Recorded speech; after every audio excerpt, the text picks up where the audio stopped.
Hello, everyone, and welcome to today's developer live stream. We're going to be talking about Narbash, Narbash. joined by my good friend Nathan Mooney. We have Adam Bellafuel, designer for Narbash. We're also going to be joined by Tim Ellick, our lead effects artist, and Mark Morgan, who will be talking about concept art and modeling as well. Lots of Narbash. No, I'm very excited. Lots of hype. I made a lot of efforts to make sure I was awake for this stream. Let me tell you about my journey to getting awake. So This is a nice little story. We'll get everybody warmed up. Yeah, so everything, all quiet on the Western Front Monday, coming into work. Yeah. And you note to me that I seem kind of tired. So I'm like, oh, you know what, I'll get some coffee. I haven't had coffee yet.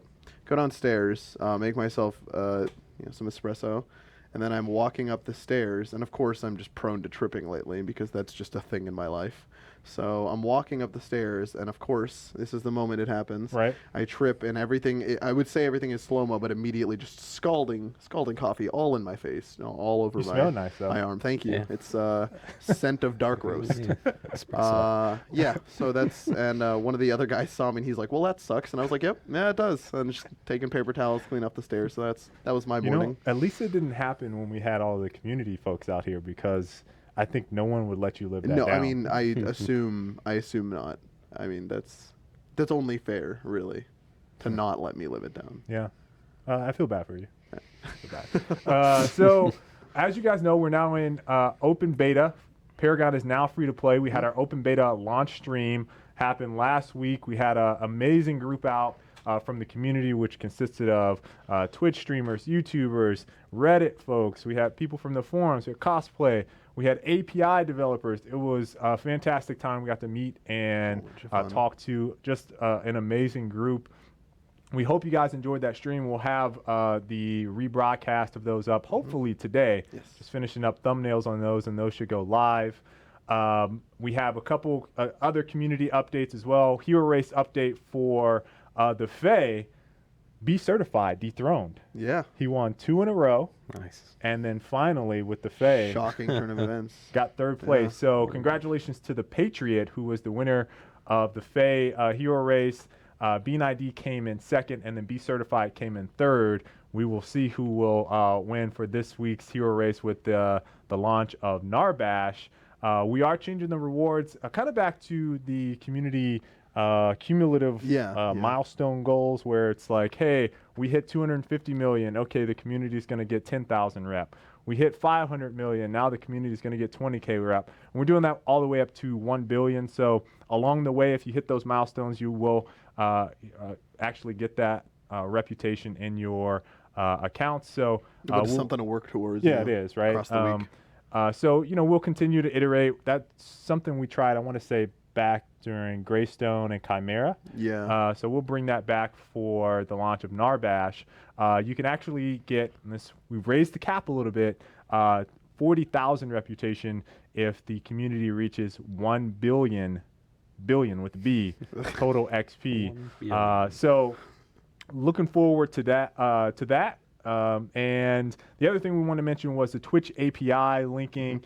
We had a little bit of confusion around that during the open beta launch stream. Obviously, it's our first week, first time ever unveiling the feature. So the rewards are random. You can get them sporadically. We'll have them going throughout this stream, and you will get them over the course of the game's lifespan for currently whitelisted channels that we will have announced later this week.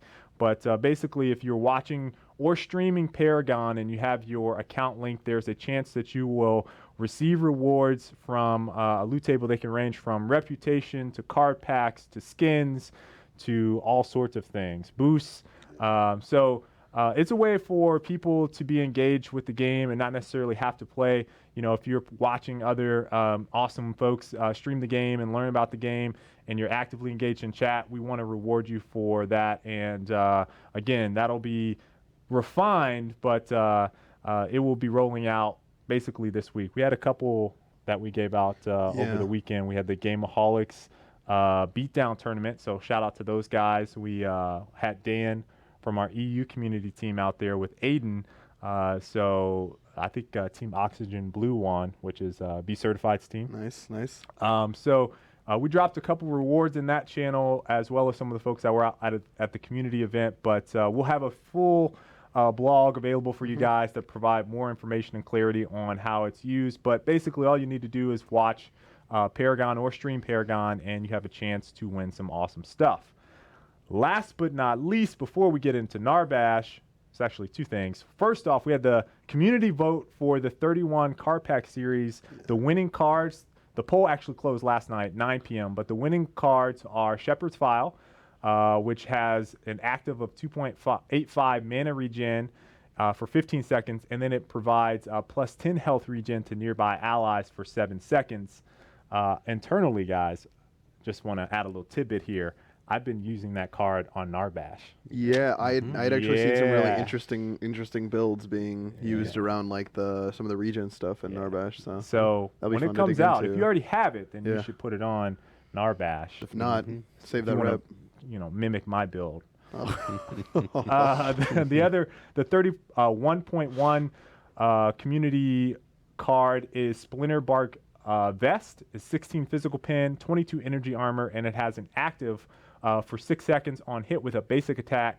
It will shred 32 physical armor from targets for 4 seconds. Shred, for those that don't understand that term, basically blows up armor for the entire team. It's more of a team benefit than just a solo benefit. So makes that card very valuable for team fights. If you're fighting against some tanky Iggy builds, got Tim in the back. I know he said he was doing that. But makes it so that when you engage in a team fight, you can benefit your entire team and engage on someone that is very tanky. And then last but not least, surprising, I thought Lantern Spring would win this Guardian's Ward, 6.5 physical damage, 100 health, and then the active there is to place Shadow Wards, which recharge when you go back to base. People value their vision. People valuing that vision, man. Yeah. They understand. Yeah.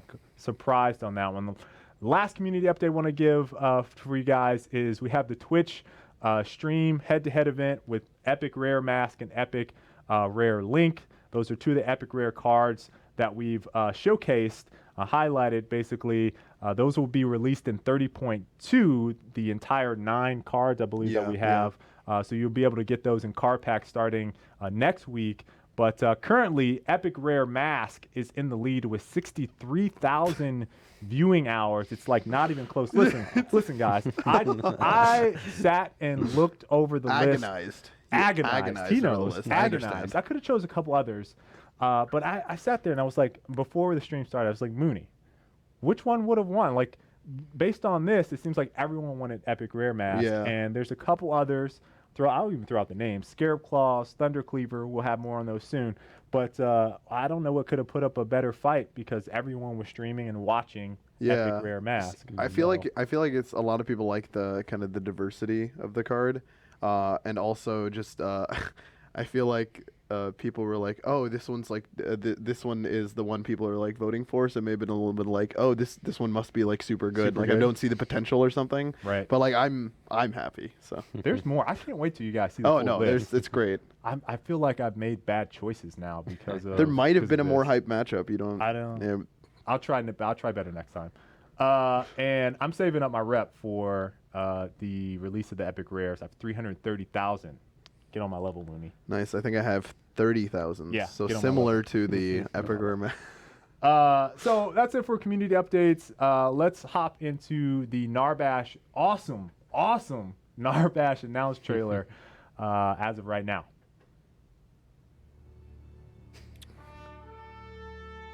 Paragon, Rhythm of War. In times of conflict, there have always been heroes who inspire those around them. For millennia, drummers have used their skills to support, motivate, and rally their troops.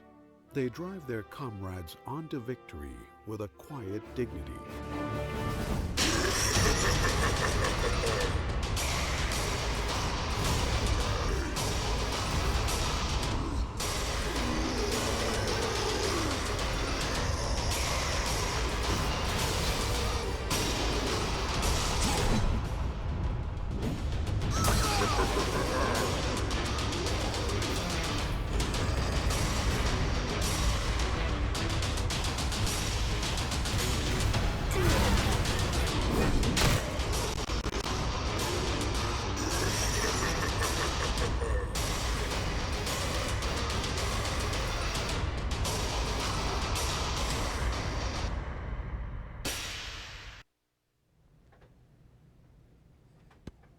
Man, that trailer is awesome. I actually wish I had like a thunk of my own to throw at the camera, Yeah. like similar effect. I mean, not actually throw it at the camera because Hoff would end me, but you know.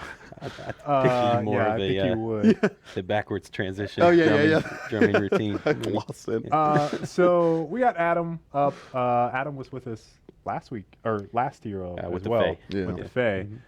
So I want to talk through kind of the design inspiration of Narbash. For those of you joining us for the first time, we typically talk about how the hero was constructed, how he's played. We talk about the art. We talk about effects, and then we typically play at the end of the stream. This week we will not be playing. Yeah. We're working on our stream room right now. But Adam, can you kind of run us through how Narbash came into be? Like, what was some of the inspiration for you guys? So he was one that actually the idea for him came about very early on in the project, and then we had kind of shelved him for a bit. So we wanted to make a hero that affected the minions in some way, Right. and that idea kind of spun around for a little bit, and then actually with the Mad Max movie, seeing the War Drummers in there, I thought, this would be a great character to inspire the battlefield with his drumming skills. So that's kind of where the jump off point was for his design. Okay. It kind of came from there. The game was very different back then, but we started there, like trying to make a caster support or a hero. Okay. Were there any evolutions of his kit from that initial, thought? Okay, he's gonna support, his minions. How many iterations did you guys kind of go through with supporting minions and allies for his kit? We went through quite a bit of iteration, and then kind of came full circle on some things, kind of back to what we originally had planned. His right mouse button used to be an AOE, which is really strong. He had a passive back when all heroes had a passive that interacted with that for the stun. I actually really like his current iteration because it removed a lot of the complexity that we originally had in the kit. He's going to be a high skill cap hero, but some of the unnecessary complexity is gone. That thunk comes out like really quickly. Like It that does. surprised me because I hadn't played that version before, and like with that was super satisfying though, because I actually felt like I was throwing it when I throw it. Actually pop a little shoulder into it when I click the right mouse button, hoping it'll go a little faster. So one of the things I noticed with his thunk, and I want to talk about the naming of the hero abilities as well, but one of the things I noticed after playing a lot of the Fae is some of the similarities now we're starting to get with, like, all right, I have a skill shot ability. How does the aiming reticle come up? How does it feel when you throw it? And I noticed there's kind of like a similarity between the Fae's Her E. Is the harvest harvest I think it's harvest Yeah. nettles and the thunk. Is there? Are we going for like a very similar thematic kind of? Okay, it feels the same when I kind of do this. Yeah, I mean, I was kind of working on them both at the same time, so Right. it kind of explains why they feel similar. But it also, I think we hit on something that just felt really good. It felt really, especially with the thunk, because it's a stun, and if you level it all the way up, it actually is a 1.5 second stun, so it's really powerful. So we wanted something that was immediate and had that satisfaction that when I click the button and that stun goes off, you really feel like you've provided some lockdown for your teammates on that. So I got to go to the names. All right. So his LMB or his, if you're on PlayStation, it's the right trigger is called Wallop. Right. Then he has Thunk, which is the throwing of basically the mallet. He chucks his drumstick, and, Right. and if it hits you, it stuns you. And then March. And then Song of My People. And then his ultimate is called Crash Bang Boom. Right. Which it feels like a good description. You know what I mean? Can we? So the thunk that's a great story. I actually don't remember what it was called before that, because thunk has just kind of stuck. But when he was being played in CompQA, when they would land the thunk. Yeah, Cam McGrory, one of our Comp QA players, would yell, "Thunk, thunk, thunk!" I thunked him. I got him. Yeah, that's what I heard. thunked him. It's like Yeah. Cam's just yelling, "I'm thunking him." What does Yeah, that mean? yeah. Nobody knows. So he was coordinating with his team and saying, "Hey, I got this guy stunned. He's thunked. He's thunked. He's thunked." And he would say it over and over again, very loudly. And Of course. it was hilarious. It was like, we got to name the ability to that. So it's been thunk ever since. That's And it really works. cool. Yeah. And then the other one I'm curious about is Crash Bang Boom. Was that Right. one like? Did you guys just come to a conclusion on that real like right off the bat, or Yeah, was it like, it- oh, we're gonna name this maybe something It else? used to have another name. That Okay. was another popular culture reference. Okay. Had to do with the cowbell, and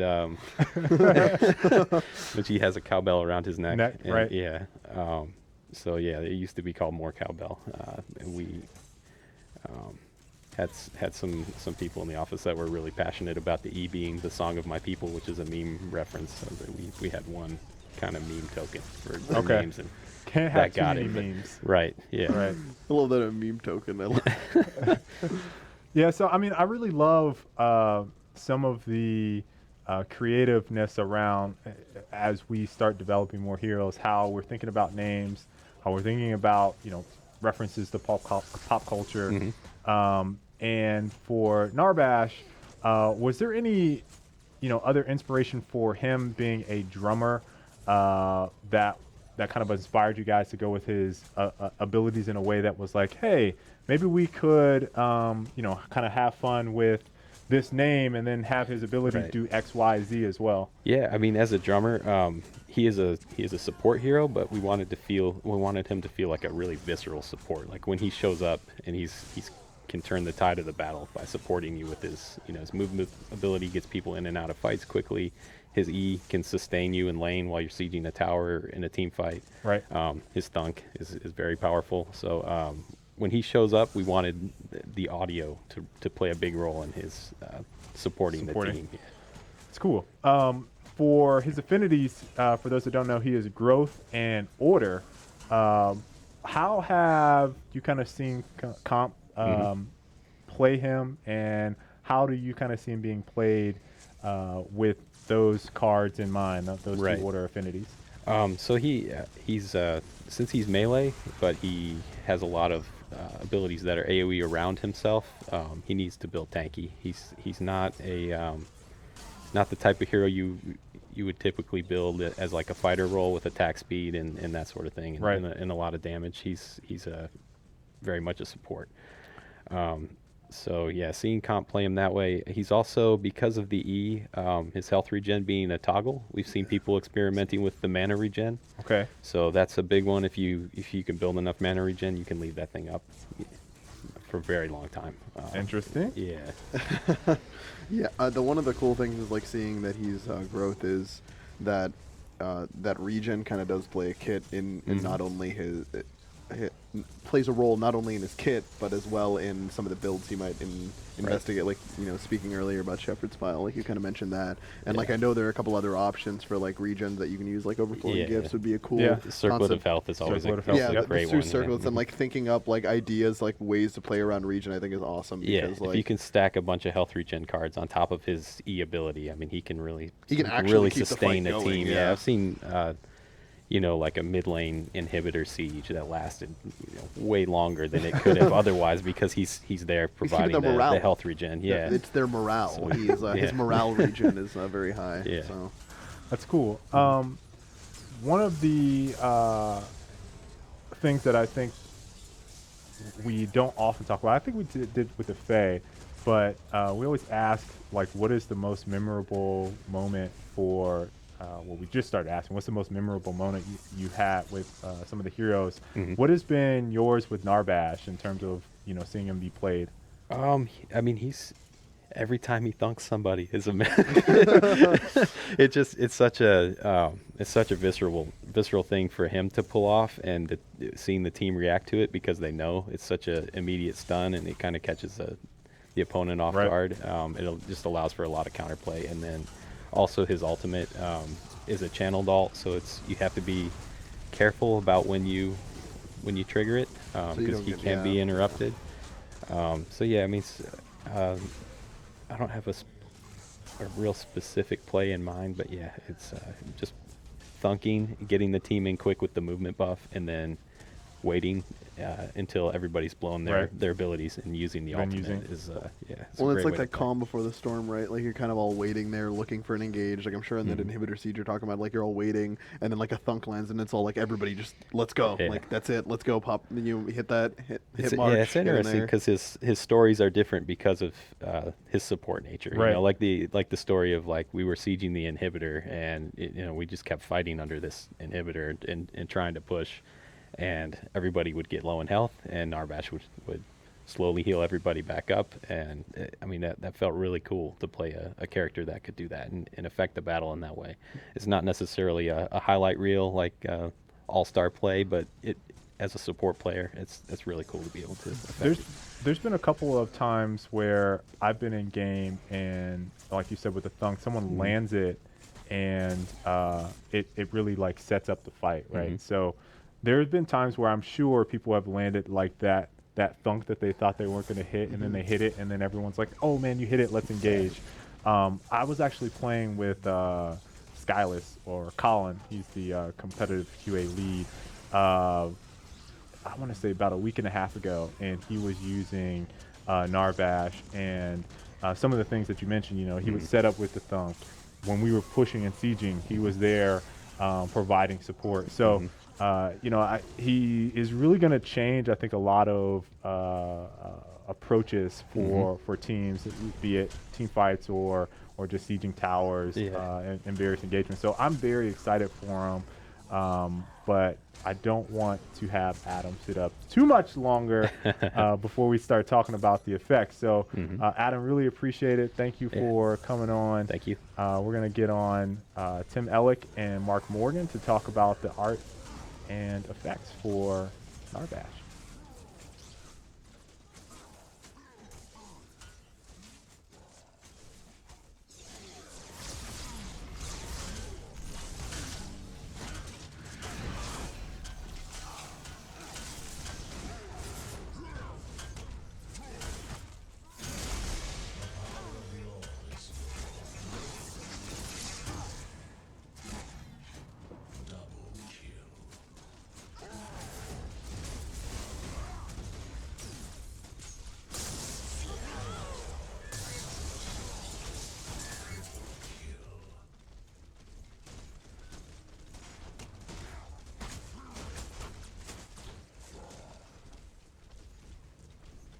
All right, joined up here by Tim Ellick and Mark. We're going to talk about the art and the effects for the hero. So, Tim, you were up for our hero design panel. You got to talk quite a bit about, our process for creating heroes. And, one of the things I think is important to convey with Narbash, but it goes for all of our heroes, is how the kits kind of sometimes inspire you guys to create effects, and then the challenge that we had, we talked about the Fae when she was on, how things just come together, right, to make certain abilities. For you and the effects team, what were some of the inspirations for you guys for creating the visual looks for Narbash's abilities? So we typically go and look at a lot of like some superhero films, or there's so many of them lately, and we'll just look at some of the effects in those movies and try to get a bunch of different reference of, like, for Narbash specifically, more like shockwaves and audio kind of like representations. Right. Just trying to come up with any way to help show the radius of some of his abilities without creating a really cluttered view space, so that his abilities are visible in terms of how wide they are. And when you're being affected by them, you get feedback that says, he's affecting me, he's either healing me or he's damaging me. Right. But then also being able to keep it clean enough so that with all the other abilities from all the other heroes going on, we're not like making the game undecipherable. Well, like in representing that, so like other players may know if like, oh, I'm affected by this, or like I'm being affected by this. Like being able to know that in like a hectic team fight could mean like life or death. Like, oh, I can actually run away from this because I'm affected by March, or am I gonna have to stay around? Or just being able to see that, oh, he just speed boosted his entire team Right. and they're all coming after me. Yeah. Right. We try to do things in a universal way, so we try to represent status, which we usually call like status effects, in a universal way. So like speed boost, regardless of which hero applies it to you, should always look like speed boost. Right. So I think we have a video where he, I think, his Q is primary ability. Yeah. and he'll like boost his whole team, and so when he does that, he'll get trails on his feet, and he gets like a blue glow. Oh, looks like it's not showing up in that video, Yeah, but it is. It's right there. he'll have a underneath his feet. blue glow on Yeah, him. there it is. So if he does that around minions, or he does that around other heroes, they'll all get the same effects applied to them. Okay. And that's universal, so anywhere in the game, like if you run through Gadget's gate and she's on your team, And she, you yeah, should see right. the same exact effect. So we work really hard to just kind of try to create languages that are decipherable without having to like explicitly read some text, or sometimes we mix effects and UI together Right. to try to help sell everything. There's even like a little bar along the bottom of the screen that has an icon on it to show the speed buff, so that Right. that kind of ticks down to give you an idea of how long it'll last. So There was with his March ability, or is it March, or is it Is no? it- It's Song of My People. Yeah, With Song of My the health People, regen, yeah. it kind of pulsates Mhm. a little bit. Now, was that intentional for the audio aspect of his kit? So you can kind of looks like pulse waves kind of flowing along the ground in that aura. Was that like intentional for yes, you guys? one of the critical pieces of information the player needs to know is that it's constantly using your mana.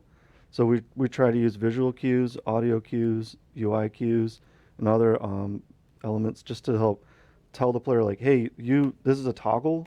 You have to turn this on and turn this off, so that while it's active, you're actively using your mana. So you couple that with abilities, you can go through your mana kind of quick Yeah. early game. Right. One thing we've added later that even I think it went in like really, really close to cert was we do a post-process shift now. So if you're in that area around Narbash and you're getting healed by him, you'll get a slight green tint on your screen. But Narbash even has, like, he'll see that himself. It's another cue for the player. Like, you hit that button, the whole screen turns a little bit green, and you turn it off, and that green should go away. Okay. So we work really hard to emphasize all those kind of gameplay specific visual effects, as well as just having everything look as beautiful as we can afford. And then for his ultimate Crash Bang Boom, how did you guys kind of go about creating that?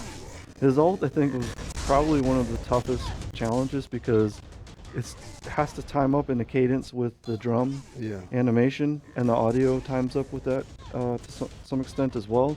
So we worked really hard with the audio guys and the animator to just ensure that everything was timed up and syncopated, so that while he's beating on that drum, all the effects that are coming out and affecting the world Or like in time. and are in stuff. as close to in time as we can get.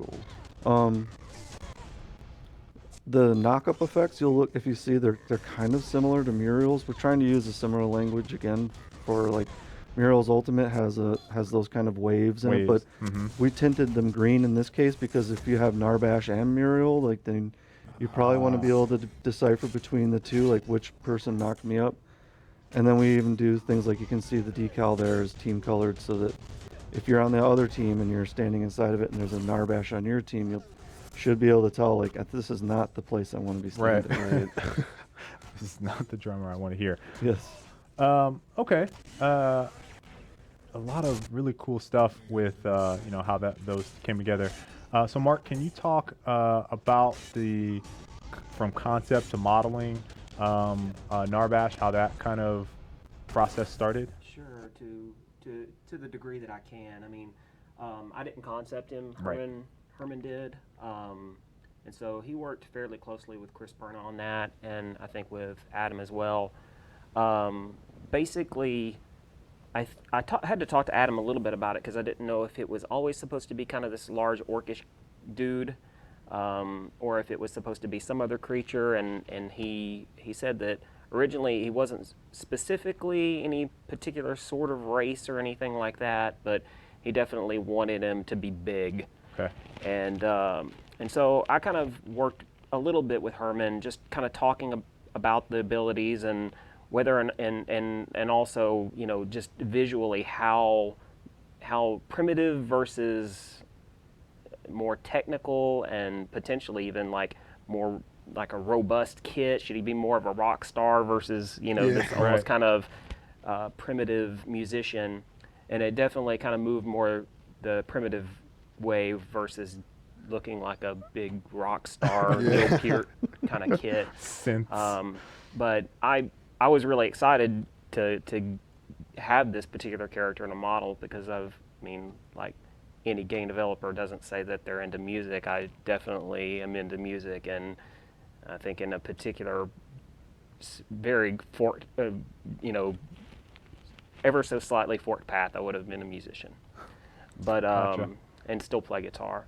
So whenever I got him, I was definitely kind of interested in the musical aspect of him, the auditory aspect of him, and I think that one of the things that they definitely had to work around with him because of the kit being so large was mobility.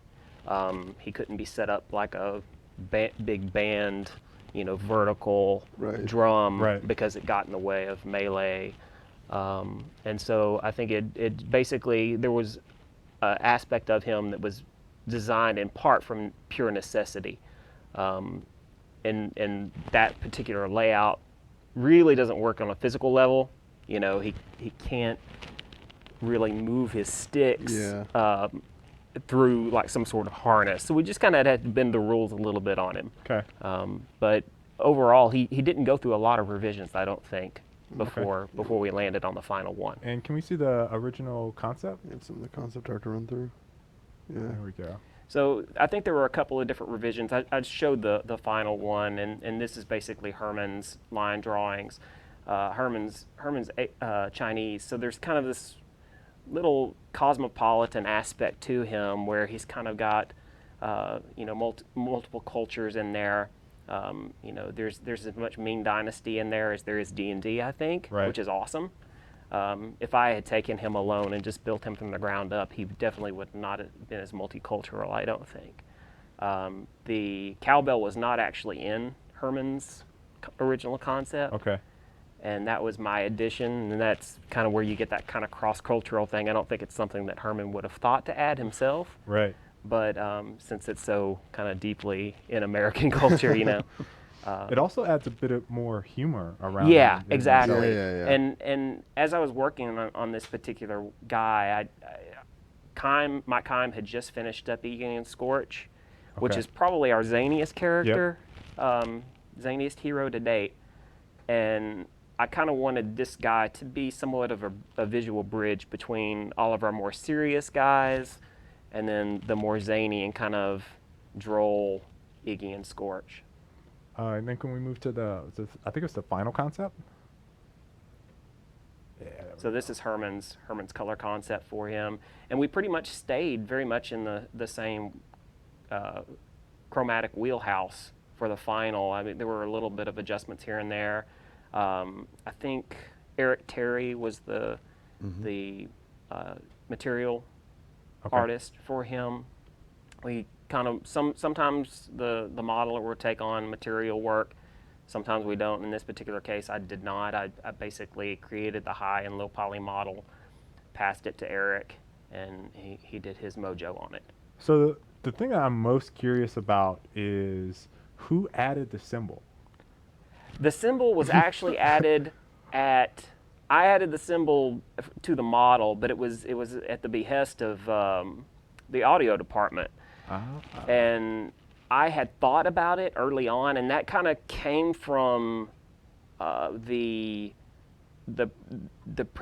primitivization of him, just basically pulling all the like more symbols and you didn't want chimes in this kid, any of the crazy stuff that you would see on a even like a gong. I think we talked about a gong and even having him like, hit the gong from behind. It was just any number. It got really, really crazy in some of the chats that we had about him as to how far to take that. But audio came back and they said, well, tonally we want a little bit more variety in the sounds that we're able to do with him.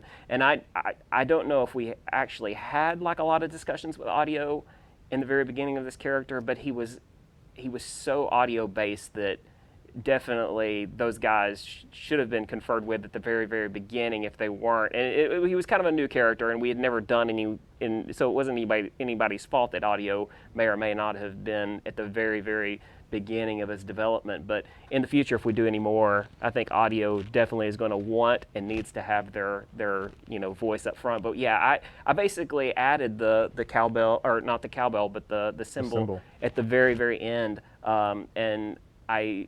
As a technical aspect of that, I had no room on the UV page for it. And so we have very limited UV space and texture space. So it's actually made out of this cowbell. It's basically just a warped cowbell that I fit into place to make a symbol. This is his high poly model in ZBrush. The hair and beard is really just stub, as well as all the fur on him. We wind up doing that almost entirely in the engine. Well, not necessarily in the engine expressly, but we rely on hair sheets and alpha and a special material for the hair. So I just kind of stubbed that in. But this kind of gives an idea of like the level that I took him for the high poly mesh that we extract the normal maps from.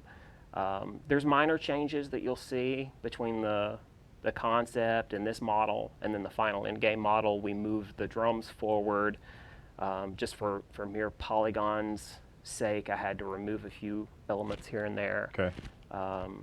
But generally speaking, he's mostly the same from concept to final game asset. The drums got moved more for animations purposes.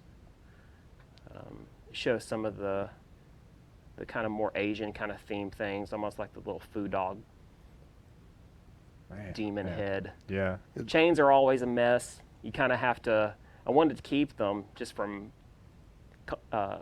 Herman's concept, but in order to keep them in budget, they have to be modeled as like a singular unit. And there's a lot of times too for gameplay considerations, like when we'll go work with Mark or we'll work with the other modelers to say like, we need to show this particular status when this ability is active. Like, what can we use on his model? Or we'll say, hey, can we get together and think of something we can add to the model that really help like show that, oh, this ability is active and you need to be aware that it's like going the on. Greystone Ultimate, like with his Mm-hmm. back. Totally.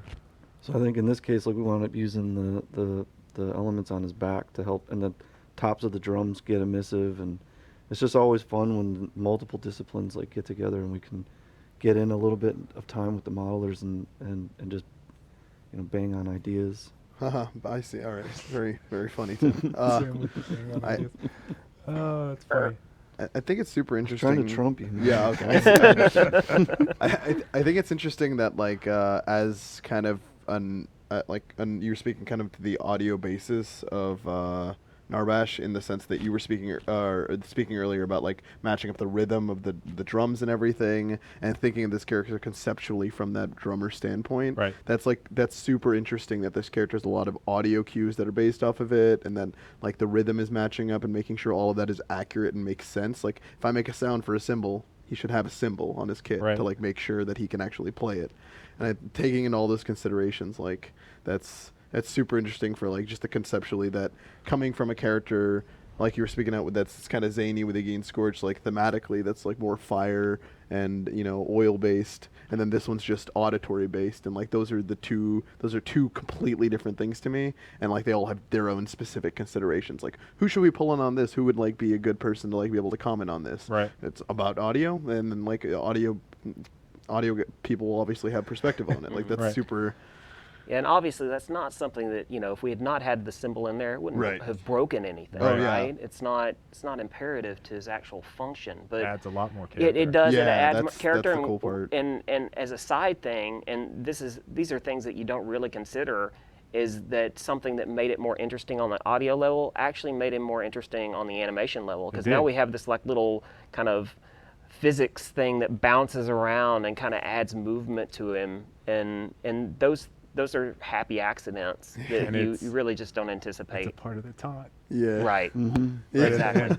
So I mean, there's a lot that, the little small tweaks that just add so much to the heroes, and I'm so glad that we get the opportunity to talk to the community about some of the development of each of the heroes that goes into this, because they get to see where we're thinking about it, then where it goes, and then the ultimate final product that they get.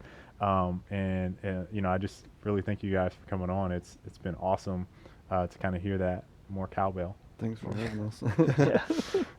So we're going to end today's stream with answering a few questions in the chat. Tim, Mark, thank you guys for coming on. Really appreciate it. Yep. We will show some B-roll, some more B-roll while we're answering questions, and hopefully some folks have gotten some Twitch rewards so far. But again, guys, thank you for being on. You. Can't wait till the next one. Cool.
Hey guys, we're back with some more questions straight from the chat. We saw the official Paragon bot is in there dropping some cool rewards for folks. Yeah, I think I saw a question already that will there be a skin added? It's a little bit up. Will there be a skin added with Narbash tomorrow when he's in the game? Will there be a skin? Yes, I Yes, believe it is Ginger Jams? Ginger Jams is the name of the skin that'll be added with the release of Narbash. So he will have this challenger.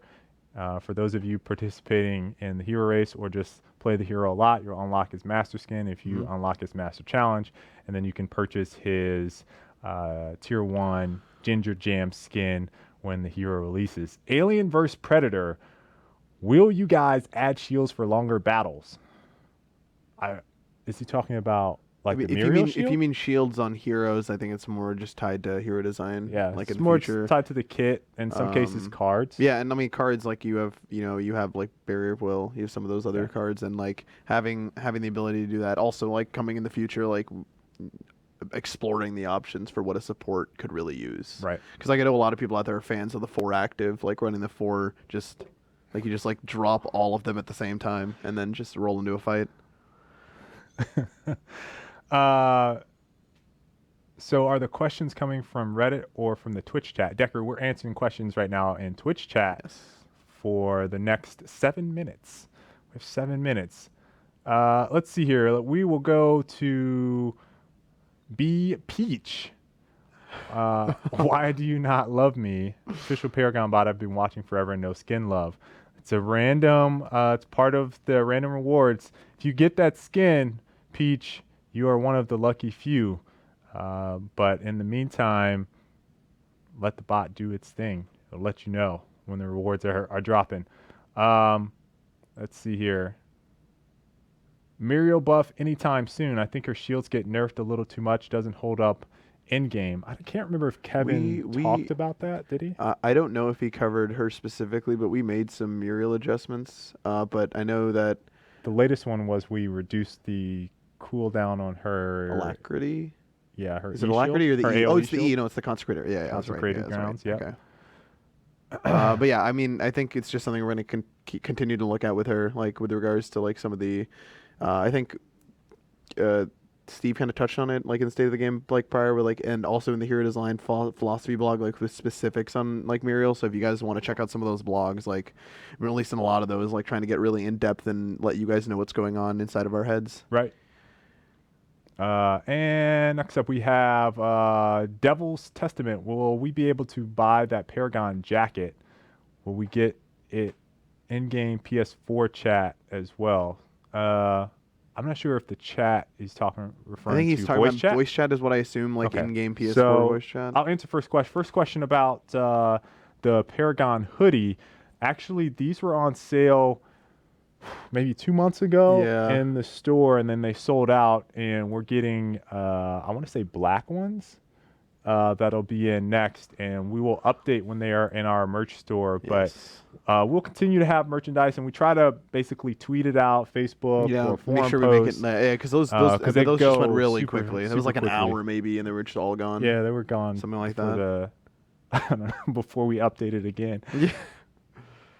Yeah. Is he ranged or melee? He is a melee hero with all AOE. Yeah, And the one one single, skill shot. one skill shot, and then because the Q is the aura around him, the move speed, the E is the health regen, the ultimate is the Song of my Yeah. people.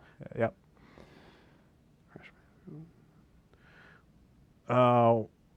The Fundator, why? Let's see if I can. Nope, too fast for me. These questions are going by super quickly. Any details or hints on the placeholders for buffs. buffs? So in addition to the black buff area, are we getting closer? We're getting closer. Soon. We're getting closer. Yeah. That's good. That's a good. We're getting closer. So we put the art in not too long ago. Yeah. I think with the release of, it might even been 29. We might have had some of that in. So But the art. I would say that hold tight. It's coming. It's coming. Sit tight. Hang still. That's hang still's not a thing. I made that up. Please give us a bearded, gray-headed Greystone or red-headed Greystone. Ah, that's cool. That would be nice. Somebody asked about unique effects or auras on cards. One of the interesting things is like there, like with Shepherd's File, like you kind of get the health regen, overflowing gifts, and some of the other cards like the Circle of Mana, Circle of Health actually do give regen around Right. you in an aura, and those are the cards that I was actually during the event we were some of the cool Narbash stuff that like I had learned about was like looking at some of these builds that were like centered around regen that I was getting shown that like some people like enjoy playing where it's like, oh, I in this moment of need I can toggle on my E, pop this Shepherd's File, get my my ranger some regen, keep them alive, Yep. and then get back in the fight, like using March. So like there's a lot of combinations you can use with cards that's super interesting. Will the consequences be more harsh for AFKers and DCers? So yeah, we actually recently are punishing. We made a change that's punishing serial offenders a little bit more heavily, and we're going to be taking a lot of steps towards trying to improve upon how we deal with AFKers and leavers, as well as like educating people and letting them know, like, hey, this is a MOBA. You're committing to like 30 to 45 minutes of consistent gameplay with your teammates, Right. and making sure that people understand like the idea behind that, because it's understanding that is like half of it. Knowing like, oh, there are other people in the game like that are counting on me. I'm committing to this time that we've like gone through this process. And to me, the game lasts from when draft lobby begins to when the match ends, because there's like counter picks, understanding like who you're facing off into going into the game, what to expect early game, like all of that is important. There you go. So The man behind toxicity himself, Nathan Mooney. one day at a time. What about balance for people who get unlucky with card drops? So just answer this one with card crafting is coming. We mentioned it a little bit on the dev stream as one of the features that we're working on. It just takes time. We're getting there. And, so we tried to mitigate it a little bit and try to help you guys get an opportunity to have some impact on what cards you can get by introducing the weekly card packs, introducing affinity card packs, and allowing you guys to vote on the weekly card packs with the weekly community vote series that we do for the card packs themselves for each series. So we're trying to hold tight and hold fast while we wait for card crafting to come into play, which as we get closer to it being fully realized and developed, we'll be sure to share more information and probably maybe even do a stream on it. Yeah, I think that'd be cool. That'd be cool. Awesome. Just to talk like about it. run through the feature and stuff. One more question, Mooney, and then there was one about can you guys make match length shorter. Match There's like a link. match link question. Yeah. And if the notes dropped today, which I mean they should have. Yeah, they should release that. Those Should be yeah. out. So those actually. There's some interesting stuff about match length in there that we were like making some changes to tier 1, tier 2 towers. Right. So I mean I would look to those, try and check out some of the changes we're making. So we're really just trying to like work reactively as we working with the feedback we get and understanding what potentially might be something that like, oh, we turn this knob and like something else changes, because that's the unique challenge I think with MOBAs as being a live game, is that you tweak a knob here, all of a sudden something may have changed down the line that you expected to, but maybe not in the regard you expected it to, because like a community, you guys, like all of the players that we have in the live, like that in the wild, help explore those options much easier than we can with like 300 people in the building at a playtest, right? So. One more thing I want to add with matchmaking, match times, is that with V2.8 we came in with really hard changes that basically, I think Steve said, the sledgehammer changes to bring down times. And while that approach definitely had a positive impact on the match times, going forward, we're going to make incremental changes to see what tweaks times versus making such drastic changes as we, move into a more stable environment. So I think Steve is going to have some more on that, probably in the state of the game, where you guys can kind of read about it. But we're definitely looking at the data on match times and trying to get them down. So we hear you guys. With that, we're pretty much wrapped up. Again, we do not have a stream afterwards to showcase gameplay. We tried to show quite a bit during the stream. We will be releasing the open beta launch stream hopefully today, waiting on thumbnails for those, and we will have the rebroadcast of this stream up as well. Thank you guys for stopping by. We really appreciate it. And until the next time, folks, see you guys later.